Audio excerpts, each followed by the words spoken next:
India is the only post-colonial society of any size, other than small island states, to have remained a democracy throughout its entire post-colonial history. It's the only country of under about $20,000 a year GDP per capita that has had at least 4 decades of free and fair elections. And that's remarkable. I mean, by an order of magnitude, India is the world's poorest, well-institutionalized democracy. Welcome to the New Flesh Podcast, the podcast you deserve. My name is Ricky Allpike, and joining me once again is the painfully white Jonathan Astro. Well, I don't appreciate the racialism, but yeah, it's nice to see you too. Wait a minute, you're a honky as well, so I don't get it. Guilty. Yeah. Guilty as charged. Do you know much about India? I don't, and I'm embarrassed. So I'm embarrassed that I'm pretty sure there's a lot of regions in India. It's not just India the way we say it, right? So that's my first mistake. First of many. Anyway, well, that's why we've got Salvatore Barbones here to talk to us about his very exciting research into India and democracy. Get ready to be schooled. Salvatore Barbones is a political sociologist at the University of Sydney. His book, The New Authoritarianism, Trump, Populism and the Tyranny of Experts, was named Best on Politics in 2018 by the Wall Street Journal. He's written dozens of academic papers and has also penned op-eds for The Australian, the Sydney Morning Herald and the Financial Review, and many others. He is also quite big in India, as we are about to find out. He first appeared on this show in June 2022. That's episode 122 for you aficionados, where we discuss the state of Australian universities. Salvatore, welcome back to the New Flesh Podcast. Thanks for inviting me. Now, after a self-imposed absence, you return to Twitter. Now, what's your opinion of Twitter in the Musk era? I've been enjoying it. It's a lot of fun. The big difference I've noticed is that you can't get any customer service. I don't know how good customer service was before Musk, but now I've had a few copyright strikes against my account, and I've appealed them and just never heard back. 2 months later, never heard back. So who knows? Now, did left-leaning folks really have a better deal before Musk, in your opinion, or is this a bit of a fallacy? I don't like to say left. Look, left-right, I just don't think applies to Anglo-American politics. Certainly, members of the political establishment had a direct line, and we've seen that with the whole Twitter Files releases, that members of the political establishment, who are mostly associated with the Democratic Party these days, and certainly the anti-Trump forces in general, had a direct line into Twitter headquarters, and that's now become a matter of public record. I mean, it's not a matter of my opinion, but I'm always reluctant to say left-right, because it's not like the Bernie Sanders socialists had a direct line into Twitter. It's the Clinton Bush establishment that had that direct line in, and it was mostly Democratic in the Trump era. But if it had been the Sanders era, it would have been a bunch of Republicans who had that direct line in. I don't think it really is a left-right issue. Interesting distinction to make. Yes. Well, let's get into the nub of it, shall we? Since we last spoke, you've made what it looks like a hard pivot into Indian politics. One day I saw your Twitter timeline and suddenly your name was written in Hindi. You'd gained a bucket load of followers, and next minute, you're doing New Year's messages in the language, and then before I knew it, you'd started some amazing beef with an independent Indian new media outlet. So it's been we a need lot to of start fun. At the beginning. What inspired this unexpected turn? I'm researching a book on Indian democracy, and I've actually been writing about India, starting with the economy, professionally for the last 5 years or so. The university's work that you know and love me for was really only a one-off university's book. I'm not an educationalist. That is, I don't study universities professionally. Like a lot of university academics, I had one university book beating in my chest and I got it out, and now it's written and done, and we move on. My research actually has been on development in middle-income countries, and I've just shifted from studying Indian development, which I was working on in 2019, 2021, to studying Indian democracy as such, and that is what stirred the hornet's nest. I got invited to India to give an interview. It was my very first trip to India. People don't seem to believe that. How could you have been studying India without being there? And I always tell them I study data and documents. I don't, go around the city or a village, looking for personal experiences. I'm not a journalist. I'm an academic. So I went to India for this interview at the India Today conclave. It went super viral.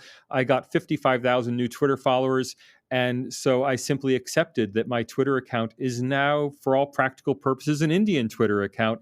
It's kind of like if in your class you have, well, to use an Australian relevant example, if in your class you have 54 Chinese students and one Australian student, inevitably you're going to redirect your teaching to the needs of Chinese students. And in the same way, having 55 Indian Twitter followers for every one Australian Twitter follower, I've simply redirected my Twitter account towards India.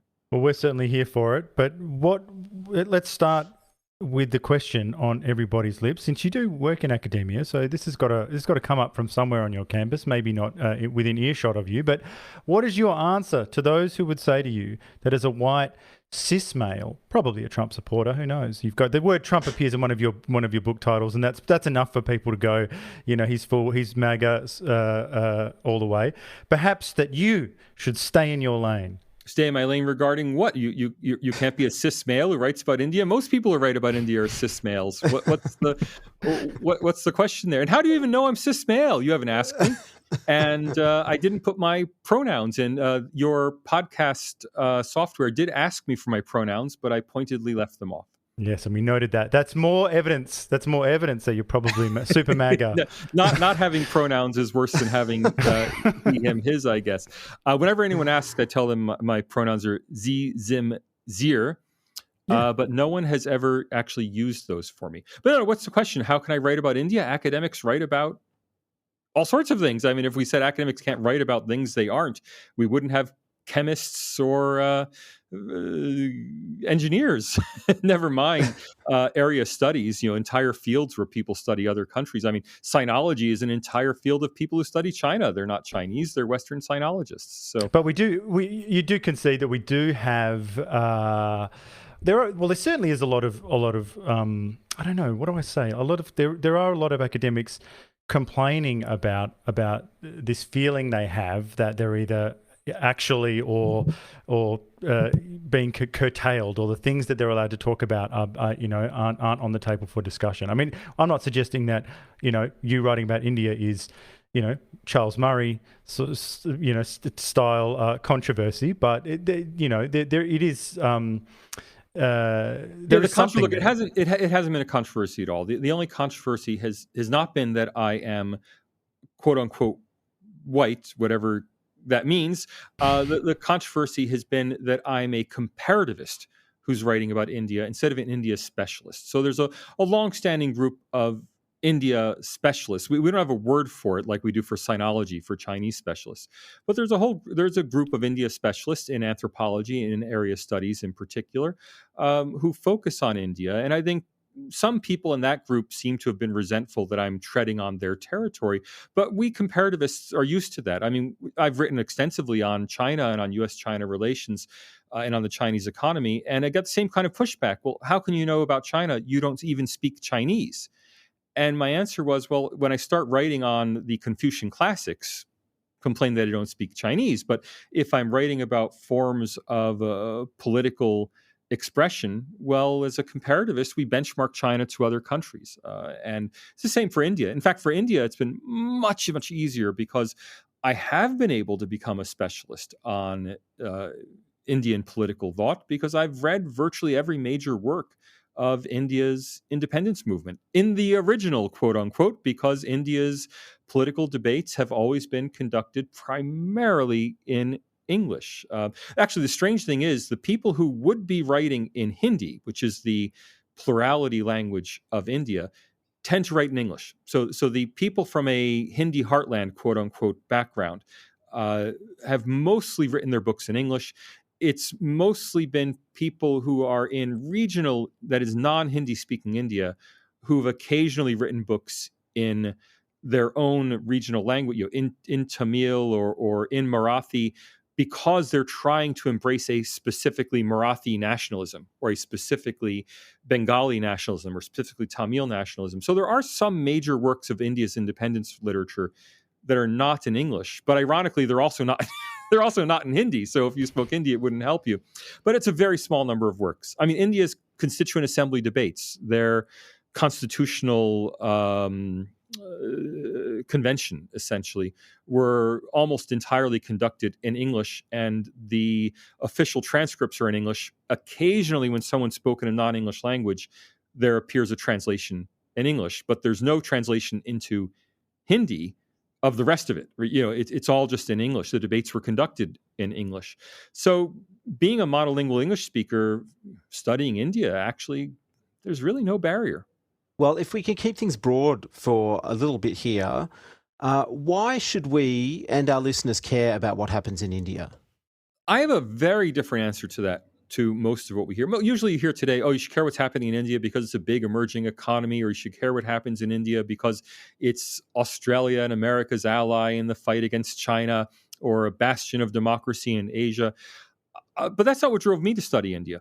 I got interested in Indian democracy because India is the only, and I stress that word. I mean, I always get in trouble because I tend to be categorical when I shouldn't be, and someone will pop up some example.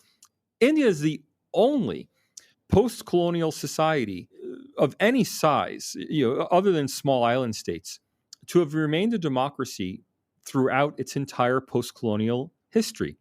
It's the only country of under about $20,000 a year GDP per capita that has had at least 4 decades of free and fair elections.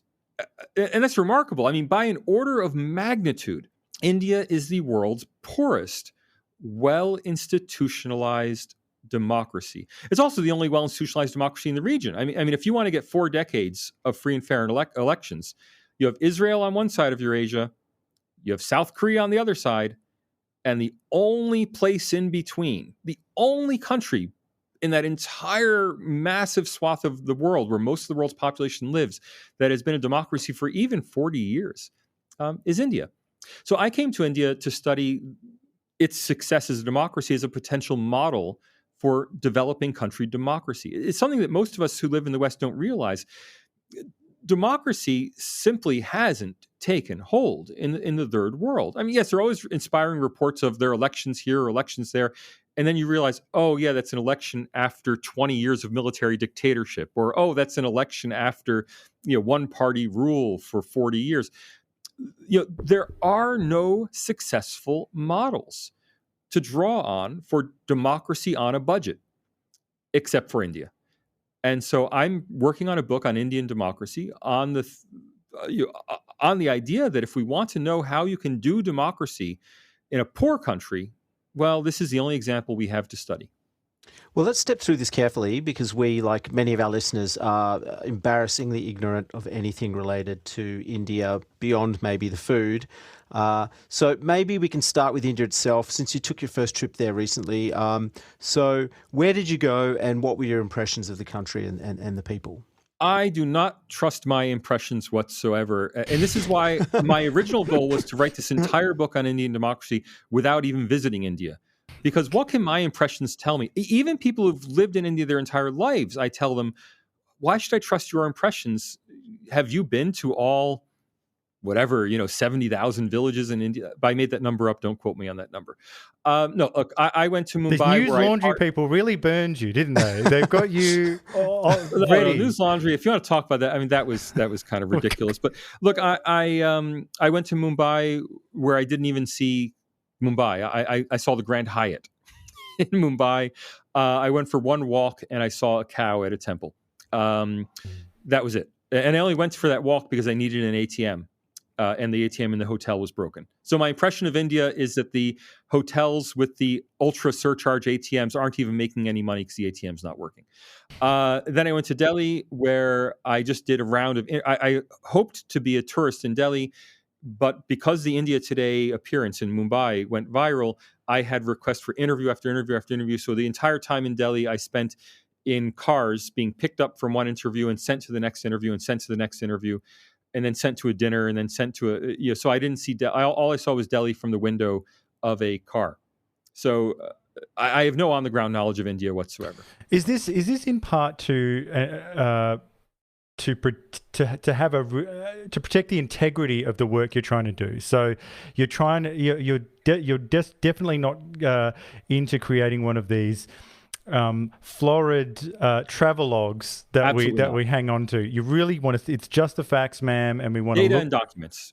Great. Data and documents. Look, Sherlock Holmes. When Dr. Watson told Holmes that the Earth went around the sun, and Holmes was surprised. I never thought of that before, and now I'll do my best to forget it, because whether the Earth goes around the sun or the sun goes around the Earth is irrelevant to his studies, irrelevant to his chosen profession. And it's the same for me. I don't want to. I see so much writing about India that is entirely conditioned on personal experiences. And I just don't want to be one of those people. I'm not writing a book about my magical experience of India. I've had some Indian friends and colleagues be disappointed when they're trying to interest me in Hinduism or go to some temple, or you must visit this magical thing. And I just tell them, honestly, I'm not that interested in India. It's a case for me, and I really would liken it. I don't mean to be too precious about this. I mean, I enjoy Indian food once a month or so. I go for Indian food. But I don't want to be too precious about this, but I don't feel any more affinity for India than someone who studies nitrogen feels for nitrogen. I mean, they feel, I've been studying nitrogen for years, and I really know it inside and out. And there may be a little soft spot. It's your favorite gas, but and I do have a soft spot for India now that I've been studying it. But it really is. This is social science, same as China. I mean, I spent a decade in the 2010s studying China as a case of post-socialist development, and not because I had any great deep connection to Chinese culture, just because it was interesting. Would you be able to give us a bit of an introduction to the political scene in India, the BJP and some of the opposition parties there? Yeah, Indian politics so let me go back to 1947. India became independent in 1947. It became a republic in 1949. India, of course, was born in the partition of British India. And at that time, there was an umbrella third world, a pretty typical third world national liberation movement, which was the Indian National Congress. The Indian National Congress attempted to subsume all of the various threads of India's independence movement under its umbrella, just as national liberation movements did in pretty much all of Africa, throughout the third world. And like in the rest of the third world, the Indian National Congress tried to morph from an independence movement into a political party. And that was actually, some people believe, over the objections of Mahatma Gandhi. Mahatma Gandhi, I mean, he was assassinated very shortly after independence, so no one knows what his full views would have been about this transition. But he did say some things in his last few weeks to surprise that, he just assumed now that India was independent, the INC would be disbanded, because it had fulfilled its function of creating an independent India, and now politics would start with ordinary political parties. Jawaharlal Nehru, who was the president, chief lieutenant of Mahatma Gandhi, and the practical leader of the Indian National Congress, instead transformed the National Liberation Movement into a personal political party, a vehicle for himself. And he remained India's prime minister for the first, I believe it was 17 years, don't quote me on that, until his death. He remained India's prime minister. And that set up the Indian National Congress as the natural party of government in India. And for the rest of the 20th century, it was the dominant party in India. Like other third world countries, he passed on indirectly via a few short-lived intermediaries, but he passed on the leadership of the Congress Party to his daughter, Indira Gandhi. And like in many other third world countries, Indira Gandhi declared an emergency, outlawed the opposition, and tried to become essentially the dictator of India. Unlike in other third world countries, there was strong political resistance in India. The army did not interfere and did not take Indira Gandhi's side. And so in the emergency of 1975 to 1977, Indira Gandhi was able to push through a lot of massive autocratic change in India, but she wasn't able to capture the political system. And in fact, when she was finally forced into having elections in 1977, she lost the elections. To her credit, she stepped down gracefully. She not only lost the election, she lost her own seat.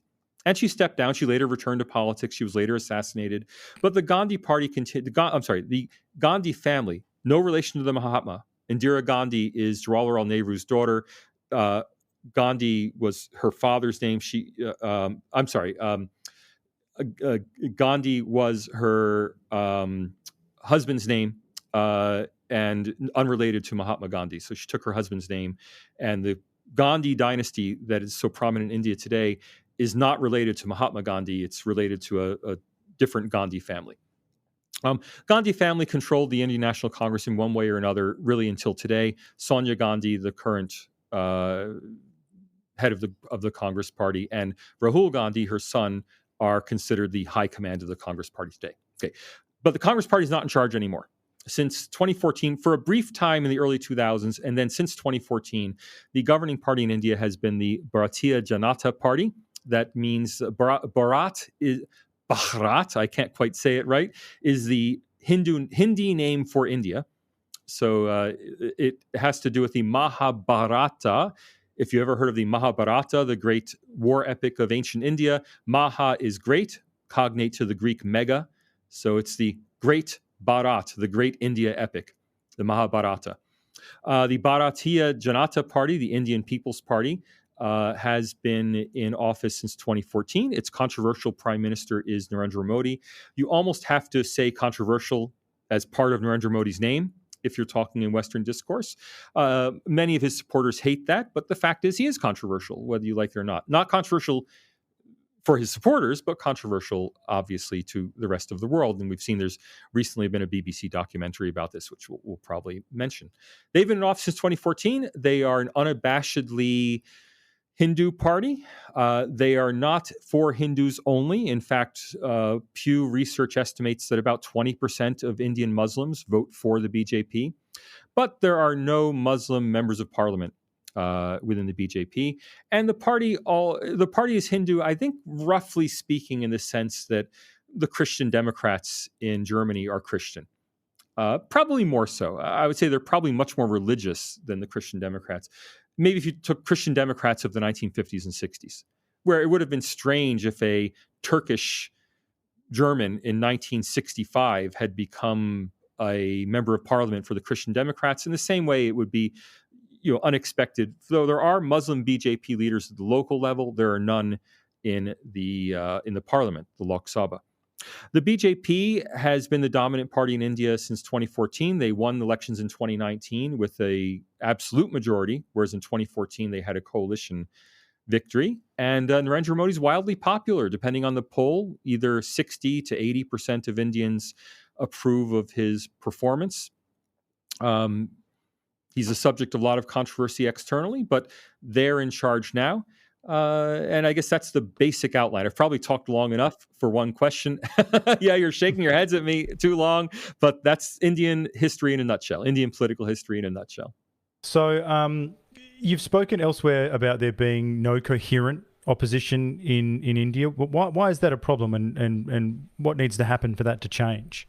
The Indian National Congress has not disintegrated. That would be too strong a word, but it has shed a lot of its support. There have been many defectors. It's been seen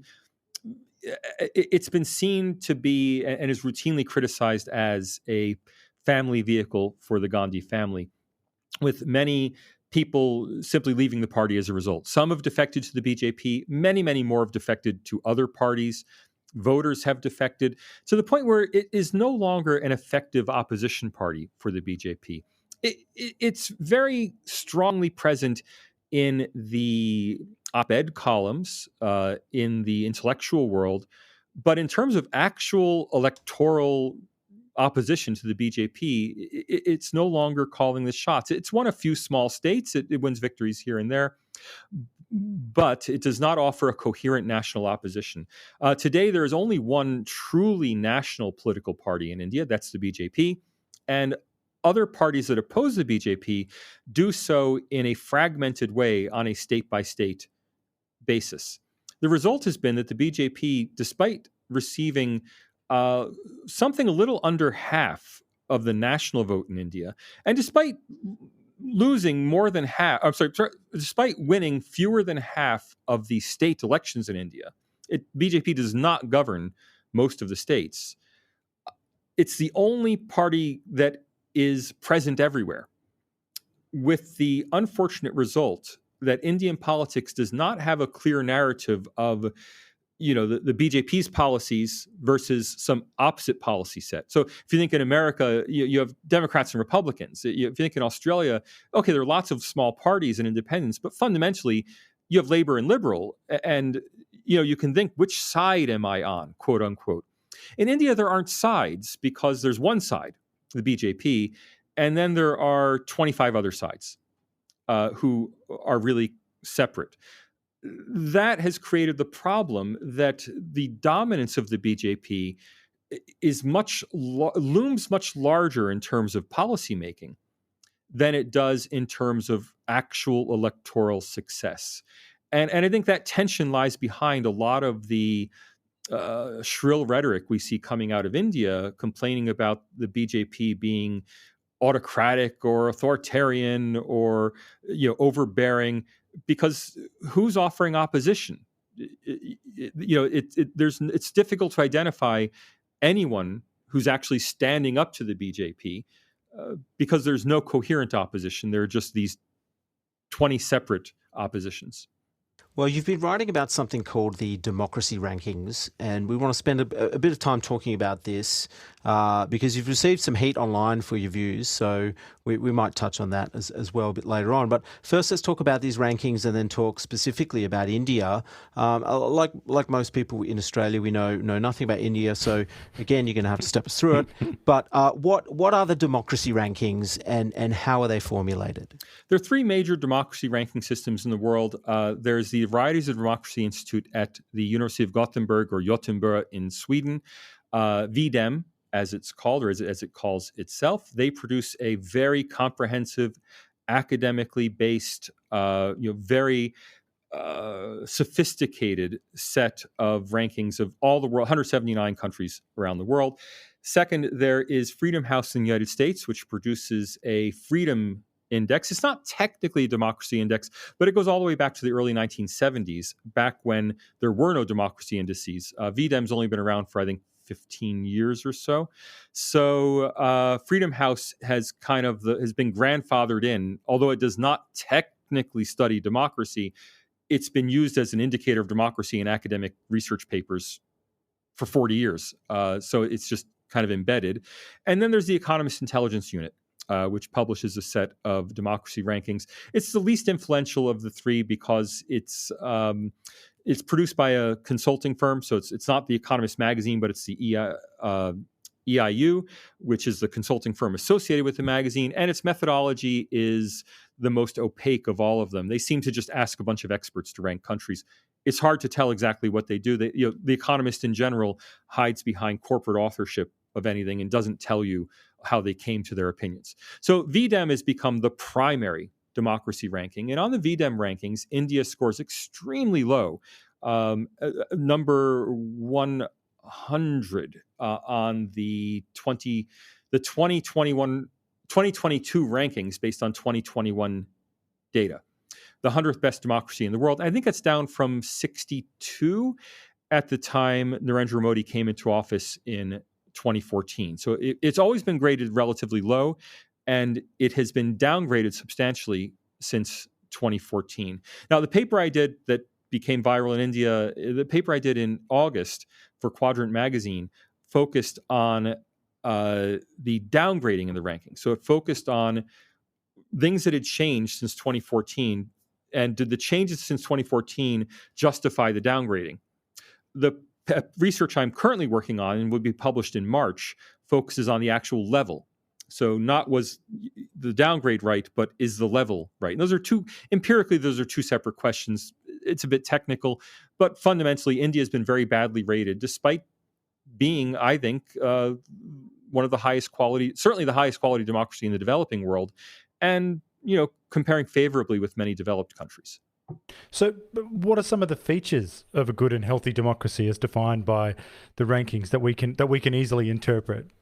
Well, that's the challenge. So the Varieties of Democracy rankings have these 5 indicators. The problem is that their objective indicators don't adequately distinguish among countries.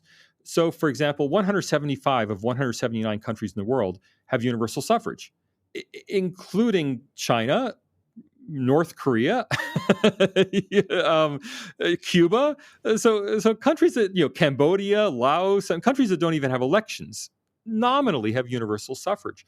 So the problem with the VDEM rankings is that countries like India that have genuine elections tend not to get any credit for the reality of their elections, the objective indicators, because compared to other countries, they get the same score. Everyone gets a perfect score for universal suffrage. Almost everyone gets a perfect score for elected officials. After all, where are there officials appointed in the world today? I mean, most countries elect officials. Even if those elections aren't genuine, they're still elections. Then VDEM has its subjective indicators about quality of elections. Now, of course, countries that are, China gets very low scores for the quality of its elections, which are very poor. But the problem is that India compared to China or North Korea does well in the rankings, right? Because it does much better on the qualitative indicators.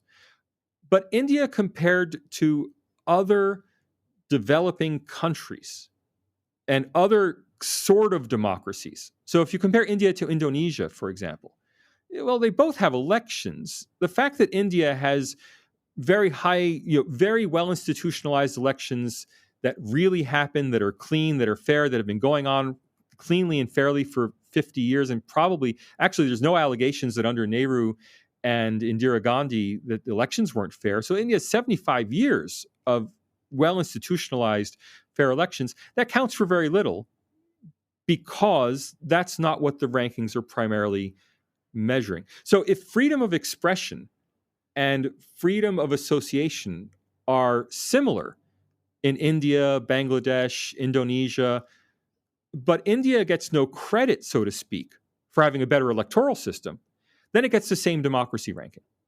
And this is a very kind of subtle problem, but it's a statistical problem that comes out nonetheless, in that the most important thing about democracy, and we all agree that, look, the most important thing is that you have elections.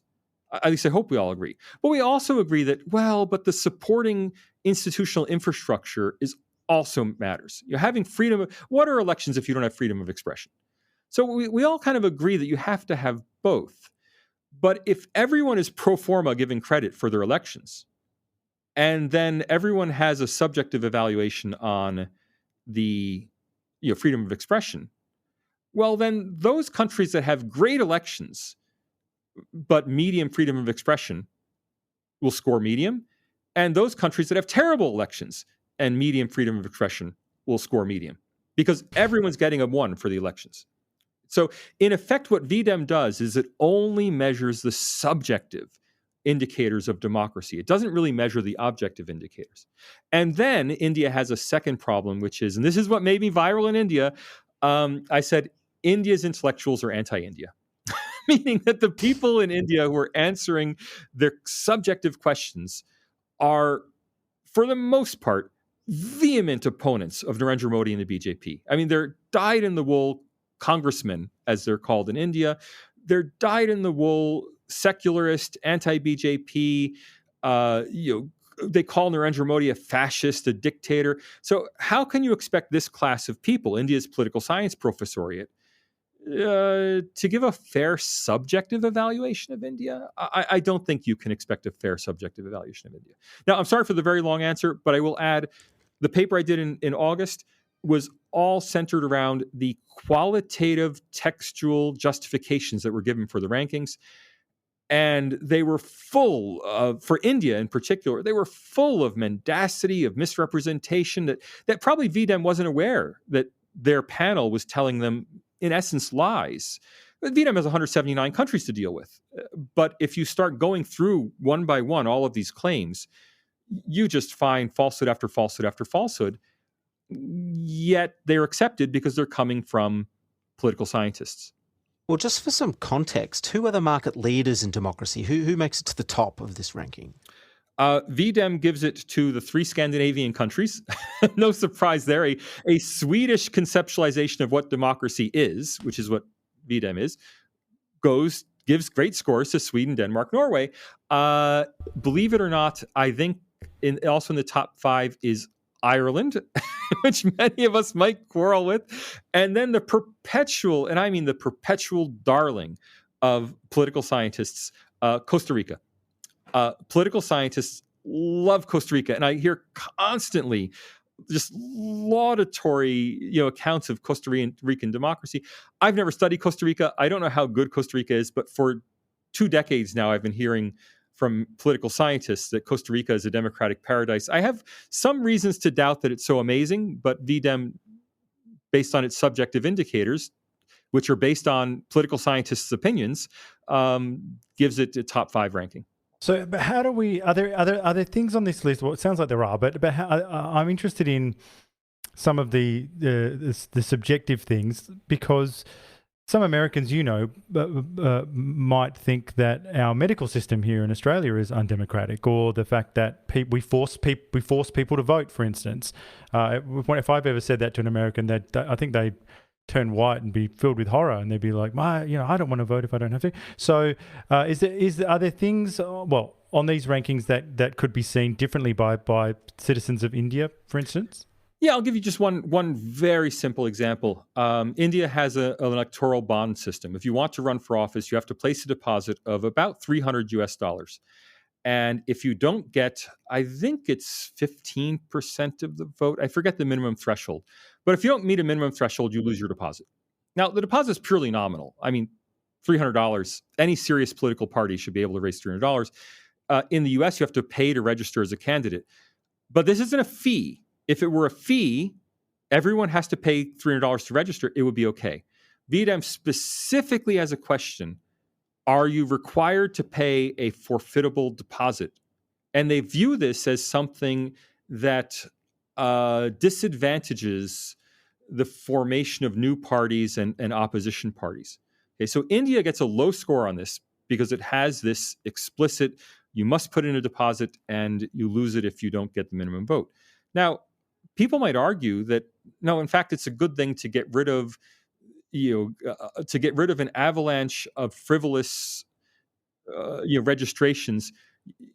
Put this bond. Now, the quarrel here technically is that it's not a fee; it's a bond. So the ruling party gets back. I mean, BJP gets back its $300.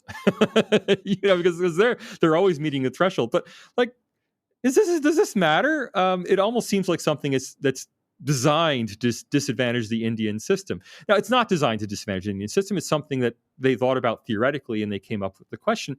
But this embeds ideas of what a democracy should look like. I'll give you a second example that's not actually in the VDEM electoral democracy ranking, the flagship ranking. It's in one of their subsidiary rankings on participatory democracy. They prioritize systems. They consider it more democratic to have a welfare system with universal benefits, where everyone gets the same benefit regardless of income or any other test. Now, there's a lot of sociology around that. Sociologists tend to prefer universal benefits because universal benefits don't get the same kind of political stigmatization as targeted benefits do. So if you think in Australia, being called on Centrelink is almost like a slur. You can insult someone by saying they're on Centrelink, and that's because it's a targeted benefit. Centrelink. You got to say. Sorry, yeah, you guys say it how you want. And so VDEM and the Scandinavians behind it would argue instead for universal programs like universal basic income. Okay, that's a reasonable argument. However, I could argue the exact opposite. That in a poor country like India, it would be democratically inappropriate to give benefits to rich Indians when there are people who are in severe poverty, and a targeted poverty reduction program would be more democratic. Now, it's not obvious which one of these is more democratic. It simply reflects the mindset of a Nordic welfare state viewpoint. I mean, as an American, I could argue that prohibiting people from owning firearms is undemocratic because ownership of firearms ensures personal autonomy. I'm not going to argue that, by the way. I'm saying I could argue that. Some Americans would argue that. But there's no way a Swedish democracy ranking would say personal ownership of firearms is a positive indicator for democracy. Right? So we always embed these things. Now, these things aren't being embedded because they're anti-India. No one at VDEM sat down and thought, how can we screw India? But a lot of the indicators do reflect a Nordic, rich country, European vision of what makes a country democratic. I'll give you one final example, but a more serious one that the Indians really get upset about. Having a hereditary head of state is not a problem in the VDEM democracy. There's no question, is your head of state ultimately democratically accountable or hereditary? You'd think that would be a black mark against democracy that your head of state, no offense to Australia, I'm not taking up the Republican cause. I personally have no problem, but I mean, I think we can all agree that whether it's good or bad for Australia to have a monarchy, it's certainly not democratic for Australia to have a monarchy. It may be good for stability, it might be good, but it's not democratic to have your head of state hereditary. Yet this does not appear in the VDEM instrument, right? So, and why doesn't it appear? Because Sweden has a hereditary head of state. Norway has a hereditary head of state. Denmark has a hereditary head of state. This is just something that they don't associate as being a problem. Is that because that's the water they swim in? I think so. I mean, and I don't blame them for that, although I can't defend them for that. You know, it's something everyone does, and when you're conceptualizing something, you conceptualize it based on your own experience. That's why I'm not going to India if I can't help it for my book. And look, but these aren't the real problems. I mean, these are tinkering at the edges problems with the indices. The real problems are the construction, the overall construction, and then the outright mendacity. And I can give you examples, but the outright mendacity in the text narratives that support the low ranking of India. And I say low ranking for India because although India is ranked 100th, you may say that's kind of average for the world, slightly below average. It is far below average for a democracy. I remember between rank 1 and rank 179, there are a lot of countries down in that bottom tier that, you know, China, North Korea, Cambodia, you know, Cuba, Venezuela, that have no real democracy at all. So among actual countries that hold regular elections, India is one of the worst rated in the entire world. And I just don't think that accurately reflects reality. Well, it's my understanding that there's some tension between Muslim minority community and the Hindu majority in some regions. Some may say that there's open discrimination being carried out. How does this factor into the democracy rankings? If you read the press, you'd believe there's a lot of tension. I'm always as a social scientist, I'm always very skeptical, and I want actual data. So the first thing that surprised me was, according to Pew Global Research Project, Pew Global Attitudes Project out of the Pew Research Center. For those of you who don't know Pew is the world's most respected, top quality survey research organization based in the US, but does global research. It has impeccable credentials. They do the best surveys. They get very high response rates. Everybody respects Pew. Pew said that 19% of India's Muslims voted for Narendra Modi in the 2019 election. That was the first thing that got me kind of interested, because I thought, if it's true what I'm reading from the liberal intellectual press, that we're in the process of a Muslim genocide in India, and that's the word I see used. One more Narendra Modi victory will mean the knives come out. Well, a fifth of them are voting for Modi? I mean, it just seems like, too high a number. I mean, to put that in context, fewer than 10% of African Americans vote Republican, right? So more Muslims vote Modi than African Americans vote Republican in the United States. So that was the first indicator. And then Pew Global Attitudes Project did Pew Religious International Religious Freedom Project within the Pew Research Center, they did a massive survey, 29,999 respondents, just one short of 30,000. They did this huge survey in India about religious attitudes towards religion, breaking up the country by religion. More than 90% of India's Muslims say they are, quote unquote, very free to practice their religion in India. There are some who say they're not free. Again, on questions on discrimination, I believe the number is something like 24% of Muslims say there is anti-Muslim discrimination in India. But to put that in context, something like 80% of African Americans say there's anti-African American discrimination in the United States. I believe it's around 50% of Hispanic Americans and a similar percentage of Asian Americans. So more Asian Americans, twice as many Asian Americans, feel there's anti-Asian discrimination in America as there are Muslims who feel there's anti-Muslim discrimination in India. Now, this is why I'm so committed to the comparative perspective. If I were a siloed India specialist, I could look at 24% of Muslims in India say there's discrimination against Muslims and say, look, evidence for discrimination, a quarter of the Muslim population feels discriminated against. That would sound terrible until I put it in perspective. And if that figure compares to, well, the situation in the U.S., where I know anti-Asian discrimination in the U.S. exists, but let's face it, it's not at the genocidal level.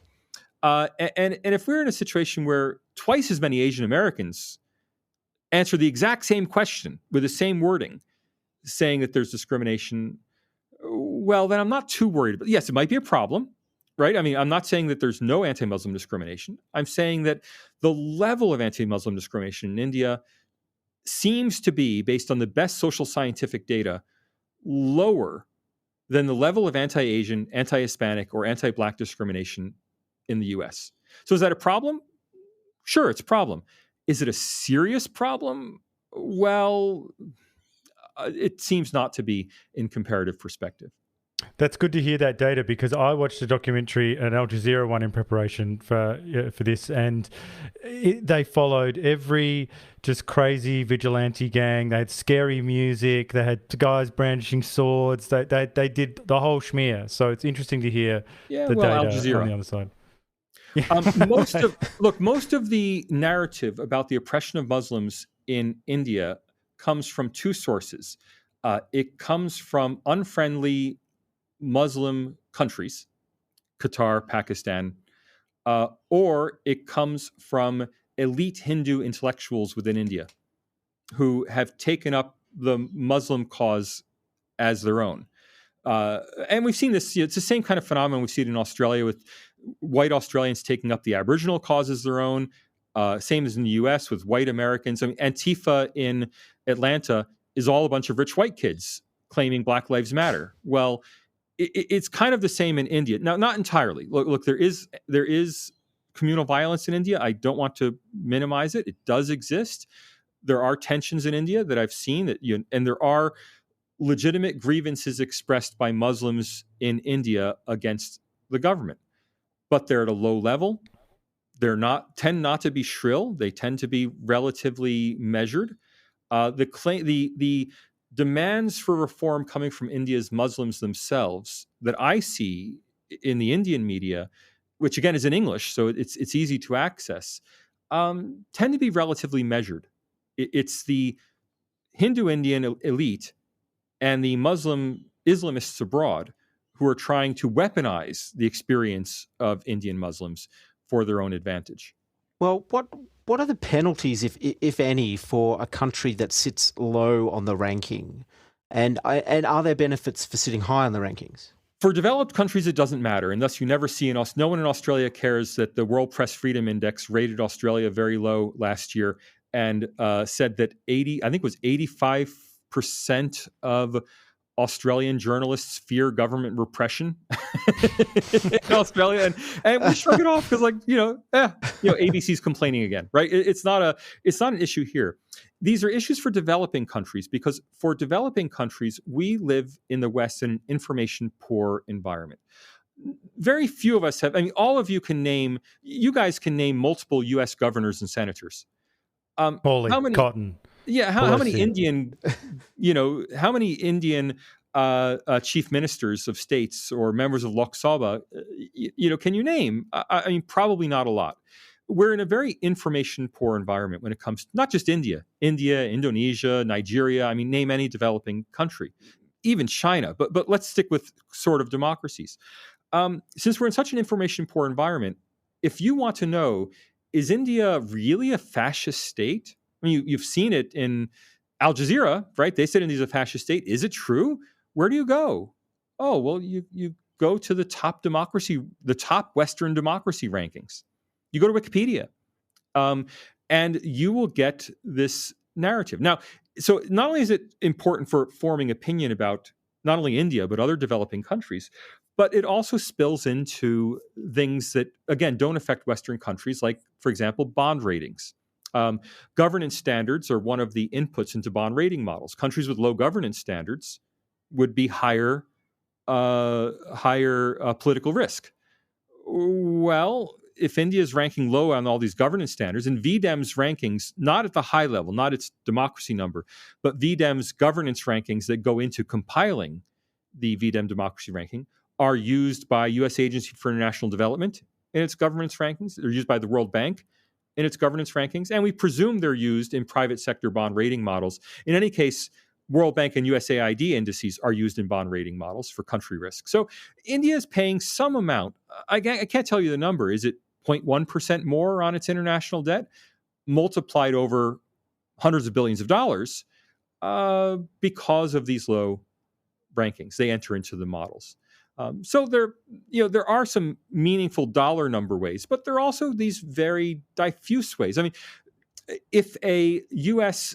congressman is voting or a congresswoman is voting on an arms sale to India, and someone comes into that congressperson's office with a portfolio of reports saying India is no longer a democracy, Narendra Modi is a threat to India's Muslims, et cetera, can that affect the vote on licensing a defense export? I suspect it can. Again, at the margins, but everything happens at the margins in politics.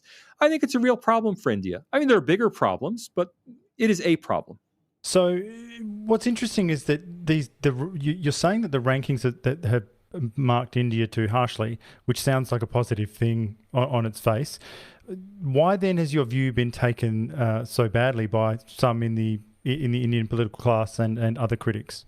First of all, I've mainly received just lots of love from India. I mean, even at the India Today conclave where I spoke and gave this interview, the interviewer Rajdeep Sardesai is an Indian liberal who was very opposed to what I said. Immediately after our interview, he did a private interview on his own YouTube channel criticizing me and trying to expose me as a Trump supporter, as if even if I were a Trump supporter, why would that have any bearing on my analysis of Indian democracy? Yet he made that accusation or intimation on his YouTube channel. Yet his own mother came to me, who's a Marxist sociology professor, mind you, came to me immediately after the interview, shook my hand, wanted to take selfies with me, and said, "It's so wonderful that you're saying this, and it's even more wonderful that you're a sociologist so that people can see that sociology really is doing good things." So the idea that there's a lot of controversy in India around this, I think, has a bit been manufactured. There's a small sliver of India that feels threatened. And I think they feel threatened by the data, because the people I'm challenging in India are the established intelligentsia in India who've have this kind of circular feedback loop with the democracy rankings, which is to say, how does VDEM get its democracy rankings? It asks Indian intellectuals to answer a series of questions about Indian democracy. And then it gets these negative answers, and then it tells the world, we, Swedish Institute, have rated Indian democracy badly and is a serious deterioration under Narendra Modi. And then these same intellectuals say, we told you so. Look, even the Swedish, the purely objective Swedish people say the same thing. And I experienced this myself. I mean, I met a leading Indian journalist named Shekhar Gupta. I'm a huge fan of Shekhar Gupta. I watch his show every day, 6 days a week. Shekhar Gupta did a segment on my interview, and he said, well, Salvatore Barbones said this, but you know what? We have a completely independent democracy ranking coming from the It's coming from the Cato Institute and the Fraser Institute in Canada, two conservative think tanks, and they're saying that India has declined dramatically on personal freedom. And I made a little video note to Shekhar. I said, well, Shekhar, do you know where the Cato Fraser rankings get their data for democracy? They get them from the Varieties of Democracy Institute. So there's this circular. So people think, oh, something came out from Cato. Oh, well, it's an objective Western appraisal that has nothing to do with Indian politics. Oh, something came from VDEM. It's an objective Western appraisal that has nothing to do with Indian politics. But in fact, there's just a circularity there. And what I did was expose that circularity. I mean, the phrase I uttered that got so controversial was I said, look, it's India's intellectuals who are anti-India. For 2 decades, it's been the government saying Westerners are anti-India, and that's why these Western organizations are producing these negative rankings. It's not the Westerners who are anti-India. It's the Indian intellectuals who are marking India down, who are anti-India. And that made a lot of people squirm. Do you have any suggestions for reform? Is that something that that your research is looking into? I mean, are you going to speculate on that? I do have a paper coming out with a new organization I'm working with. So I've worked with some members of the local Indian Australian diaspora to create a think tank called the Indian Century Roundtable. And our first paper will be about the Varieties of Democracy Institute rankings and the specific needs for reform in their methodology.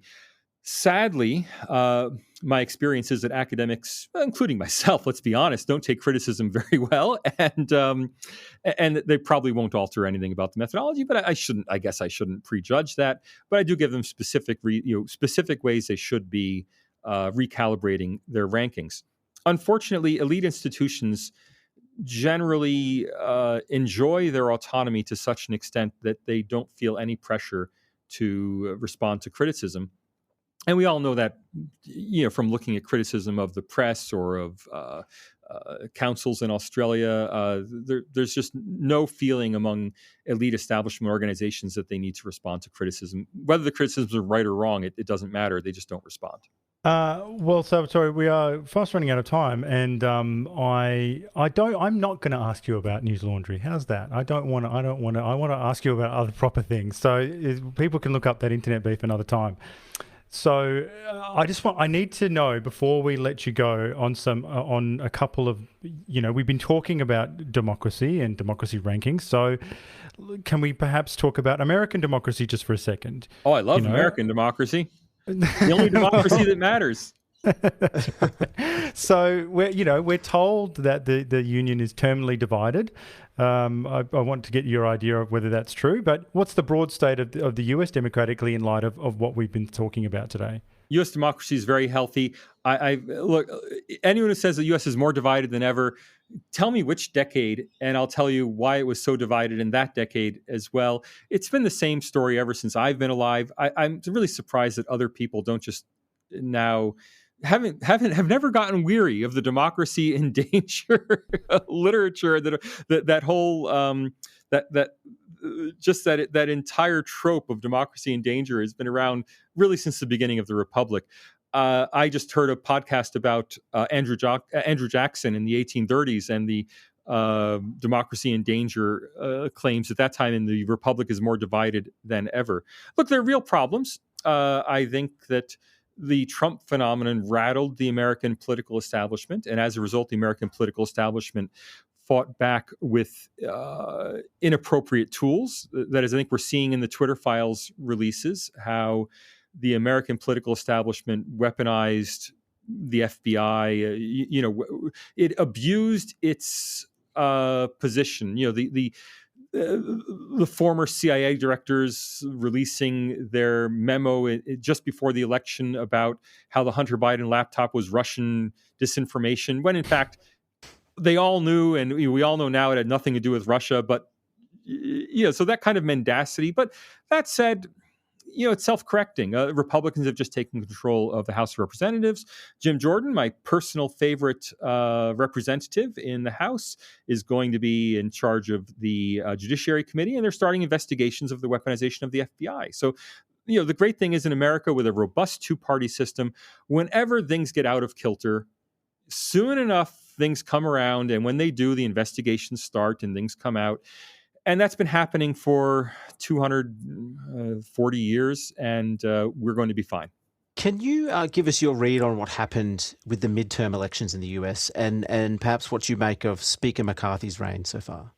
The midterm elections were, from the Republican standpoint, just an inefficient vote distribution. Republicans won the popular vote by a pretty wide margin, but didn't translate that into seats gained. There are some questions of irregularities in the margins, but I stress, I mean, everyone says it takes conspiracy theorists to question elections. Look, every election season in the U.S., there have been questions about the integrity of elections. Again, going back at least as far as I can remember, that's par for the course. It happens, and it happened this time. In any case, Republicans won the control of the House of Representatives. There was the big debate over Speaker McCarthy. I have no particular opinion on McCarthy. I think it's a good thing that the Freedom Caucus in the House apparently pushed for concessions on the investigations it wanted to see. And McCarthy seemed to have more of a let's move forward attitude, and they have a no, we need to investigate this attitude. But let's remember that debate was not conducted in some nefarious or undemocratic way. That debate was a debate over strategy for the Republican Party. That is, some elements in the Republican Party think they're more likely to win in 2024 if they just forget about the whole Trump era and move forward. And there are other elements in the Republican Party who think they're more likely to win in 2024 if they investigate the hell out of Hunter Biden and Joe Biden. And that seems to have been resolved in favor of there will be some investigations. And that kind of compromises what politics is all about. So I don't think there's anything untoward there. We'll see what happens in 2024. That's the big question. Well, maybe one last thing on 2024. 2 years since January 6th. What do you expect? What do you think the impact of that event is now? And what will it mean in 2024 in light of President Trump's campaign? I strongly suspect, so here I get into the area of speculation, not of expert knowledge. So I want to be very clear there. I strongly suspect that once the security camera footage is released on January 6th, we will all find out that it was much more of a nothing burger than the shrill critics assert. I'm pretty darn confident about that. I think that the January 6th committee, in possession of tens of thousands of hours of video footage, if they didn't release it, it was because they couldn't find. I mean, if what we saw were the very worst examples of any misbehavior, where's the arson? Where are the attacks? Where's the, so it strikes me that it must be much tamer and show much more evidence of FBI instigation. We seem to know that there was some FBI instigation going on. There's so much evidence of that. The question is not, was the FBI involved in instigating a riot? The question is, to what extent was the FBI involved in instigating a riot? That's an unknown question. Hopefully the video footage will clear that up. My own personal instinct is that, assuming the video footage gets released, and Jim Jordan seems to want to release it, once it gets released, we'll have a sea change in our... Only a few holdouts will still maintain that this was some kind of insurrection. I think it'll be a lot like the Wuhan lab conspiracy theory, which went from being a prescribed conspiracy theory to being the dominant view. Everyone knows the virus was created in the lab in Wuhan. Yeah, there are a few holdouts still, but most ordinary people now accept that the virus was probably created in a lab in Wuhan. In the same way, I think we'll see there'll be holdouts 2 years from now saying that, no, January 6th was an insurrection. But I think in the court of public opinion, it will turn out that no, January 6th was, people went a little too far, but nothing, no big deal. Well, Salvatore, thank you so much for coming back on the podcast. Before we let you go, how can people follow you? How can they find you? Search Salvatore Barbones. You find me everywhere. I say that with no pride. It's just a fact of life I've accepted. Yeah. And I just wanted to say, Salvatore, it's always a pleasure speaking to you. You definitely educated us today about India, and what I like about you is you are a man of integrity. And take this in the way in which it's meant. You never say what I think you're going to say, and that is a good thing. That's a good thing. Thank you. Oh, our final question is, as always, what are you reading right now? What am I reading? I am reading an enormous book called Snakes in the Ganga. It is actually holding up my microphone, and it is a book by an Indian-American retired businessman who's been investigating Harvard University's tentacles into the Indian intellectual world, and it is just a fantastic bit of amateur investigative journalism. I'm really enjoying it. Fantastic. Okay, thanks very much, Salvatore. Thank you. Bye-bye.